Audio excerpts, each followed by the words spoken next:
الحمد للہ وحدہ والصلاة والسلام علی من لا نبی بعد اما بعد۔ محترم بھائیوں، 1400 سال قبل کے تاریک زمانے میں جب انسانیت ملوکیت آمریت کے جنگل میں گرفتار تھی، بادشاہوں فاتحوں کے جبر و استبداد کا شکار تھی، اس وقت ایمان کی کندیلیں روشن کرنا، توحید کی شمع جلانا کوئی آسان کام نہیں تھا۔ طاغوت کے دبدب و جلال کو للکارنا، جاہلیت کی شان و شوکت کو مٹی میں ملا دینا کوئی معمولی بات نہیں تھی۔ نظام باطل کو الٹ کر اسلامی حکومت قائم کرنا بچوں کا کھیل نہیں تھا، لیکن ہمارے آباء و اجداد نے اپنے ہاتھوں سے یہ کام کر دکھایا، کیونکہ ان کے دلوں میں ایمان راسخ تھا، اللہ پر انہیں یقین تھا۔ جب وہ اللہ کے ہو گئے تو اللہ بھی ان سے راضی ہو گیا اور ان پر اپنی راہیں کھول دی۔ ہاں میرے بھائیوں، ہم پر یہ وقت گزرا ہے کہ ہمارے آباء و اجداد میں ببر شیر کی سی قوت، چیتے کی سی پھرتی، عقاب کی نظر، شاہین کی جھپٹ موجود تھی، اور وہ پہاڑ کی طرح اپنے ارادوں میں اٹل تھے، چٹان کی طرح اپنے موقف میں مضبوط تھے، زمین پر اللہ کی رحمت کا نشان تھے۔ وہ رحمت کی گھٹا بن کر اٹھے، ساری دنیا پر چھا گئے۔ کبھی اے نوجوان مسلم تدبر بھی کیا تو نے، وہ کیا گردوں تھا تو جس کا ہے ایک ٹوٹا ہوا تارا۔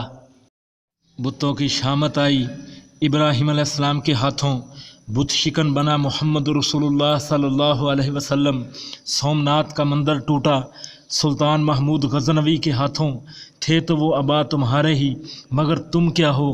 قبروں کے پجاری، قبروں کی تجارت کر کے بت فروش بننے والے، بھول گئے اپنے مشن کو جس کو امام مسلم نے اپنی صحیح مسلم میں کتاب الجنائز میں الامر بتسویۃ القبر کے باب میں بیان کیا کہ علی رضی اللہ تعالی عنہ نے ابو الحجاج اسدی سے فرمایا، کیا میں تمہیں اس کام پر نہ بھیجوں جس پر رسول اللہ صلی اللہ علیہ وسلم نے مجھے بھیجا تھا؟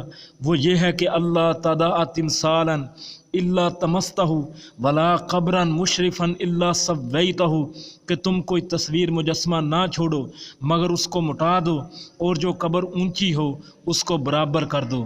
اے مرد مسلمان، کیا تجھے یاد نہیں حرف لا تدع مع اللہ الہا آخر؟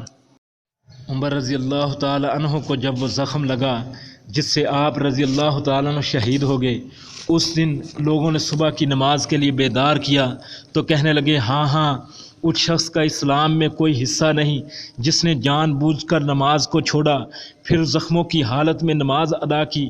یہ تھے تمہارے آباء و اجداد۔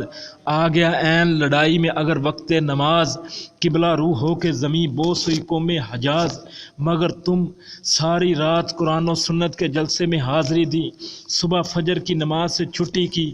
کس قدر گراں ہے تم پر صبح کی بیداری، ہم سے کب پیار ہے، نیند تمہیں پیاری ہے۔ رمضان کو بھاری سمجھا، زکوٰۃ کو ٹیکس سمجھا، راتوں کو گشت کرتا، لوگوں کی خبر گیری کرتا۔ عمر رضی اللہ تعالی عنہ سرکاری چراغ بجھا کر اپنا چراغ جلانے والا عمر بن عبدالعزیز رحمۃ اللہ علیہ تھے تو آبا وہ تمہارے ہی، مگر تم کیا ہو؟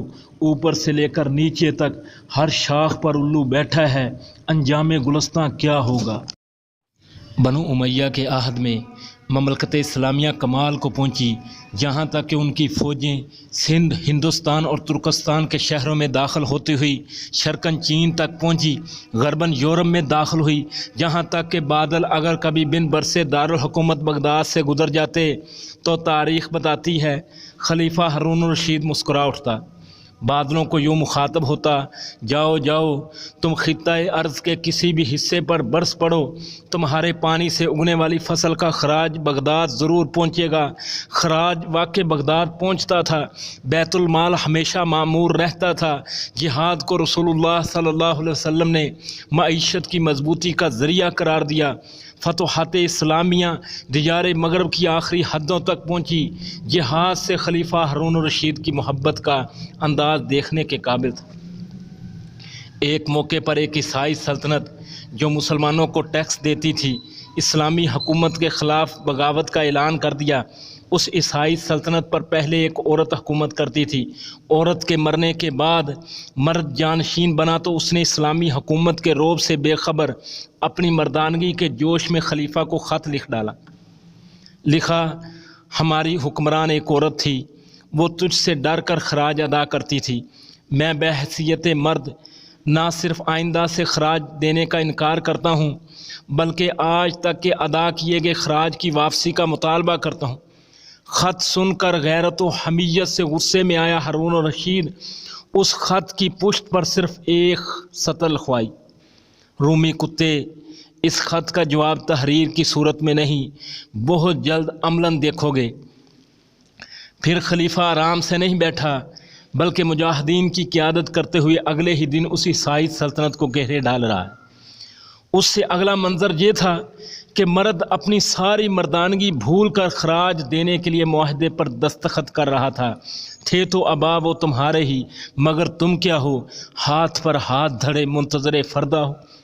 عقبہ بن نافع نے اپنا گھوڑا سمندر میں ڈال کر یوں مخاطب ہوا، اللہم رب محمد لولا ھذا البحر لفتحت الدنیا فی سبیل اعلاء کلمتک، اللہم فاشہد، اے اللہ محمد صلی اللہ علیہ وسلم کے رب، اگر یہ سمندر نہ ہوتا تو میں تیرے کلمے کو بلند کرنے کے لیے پوری دنیا کو فتح کرتا۔ اے اللہ تو گواہ رہ، دشت تو دشت ہے، دریا بھی نہ چھوڑے ہم نے، بحر ظلمات میں دوڑا دیے گھوڑے ہم نے۔ یہ تھے تمہارے آباء و اجداد جن سے کفر کانپتا تھا، تھر تھراتا تھا، جن کی معیشت خراج کی حلال کمائی سے پروان چڑھتی تھی، مگر تم جن کی معیشت کو سود کے بعد کافروں کی امداد سہارا دیتی ہے۔ حالت یہ ہے، بادل پاکستان میں اگر برس بھی جائیں تو یقین سے نہیں کہا جا سکتا کہ اناج بیت المال پہنچے گا یا سرحد پار۔ دیکھ اپنے آباء و اجداد کی طرف۔ ایک مسلمان عورت کی دہائی پر حجاج بن یوسف نے کہا، لبیک یا اختی۔ بنو قینقاع کے بازار میں یہودیوں نے شرارت کی، ایک مسلمان عورت کے چہرے کا پردہ کھل گیا۔ اس نے کہا، واہ اسلام آہ! نبی صلی اللہ علیہ وسلم کو اطلاع ہوئی تو فرمایا، گھیر لو بنو قینقاع کے بازار کو۔ اٹھے صحابہ، گھیر لیا۔ یہ تھے عزتوں کے محافظ، پراسرار بندے، ذی وقار غازی، سرفراز ہستیاں، جانثار مجاہدین، مگر تم ایک ڈاکٹر عافیہ صدیقی، قوم کی مسلمان بیٹی، جسے چند ڈالروں کے عوض کافروں کے ہاتھوں بیچ ڈالا۔ وضع میں تم ہو نصارہ تو تمدن میں حنود، یہ مسلمان ہیں جنہیں دیکھ کے شرمائے یہود۔ اللہ کی قسم تم ذلیل ہوئے، رسوا ہوئے۔ اللہ رب رحمان محمد ذی شان صلی اللہ علیہ وسلم کے فرمان کو چھوڑنے کی وجہ سے۔ وہ زمانے میں معزز تھے مسلمان ہو کر، تم خوار ہوئے تارک قرآن ہو کر۔ اس کتاب کو چھوڑ دیا جس کے بارے میں عمر رضی اللہ تعالیٰ عنہ نے فرمایا کہ رسول اللہ صلی اللہ علیہ وسلم نے فرمایا، صحیح مسلم کی روایت ہے، ان اللہ یرفع بہذا الکتاب اقواما ویضع بہ آخرین۔ اللہ تعالیٰ اس کتاب کی وجہ سے بہت سے لوگوں کو بلندیاں عطا فرمائے گا، رفتیں دے گا۔ وہ کون لوگ ہوں گے جو اس کتاب کو پڑھیں گے؟ صرف پڑھنا کافی نہیں ہے بلکہ پڑھ کر اس کو سمجھنا اور سمجھ کر اس پر عمل کرنا، عمل کر کے پھر اس کو آگے پہنچائیں گے۔ اللہ تعالیٰ انہیں دنیا و آخرت میں سربلند کرے گا، اور جو لوگ اس کتاب کو چھوڑ دیں گے اللہ تعالیٰ انہیں ذلیل و رسوا کرے گا۔ ان کے لیے نہ دنیا میں کامیابی ہے نہ آخرت میں کامیابی ہے، ان کے لیے ہر طرف سے گھاٹا ہی گھاٹا ہے، اور وہ دنیا میں ذلیل و رسوا ہوں گے۔ وآخر دعوانا الحمدللہ۔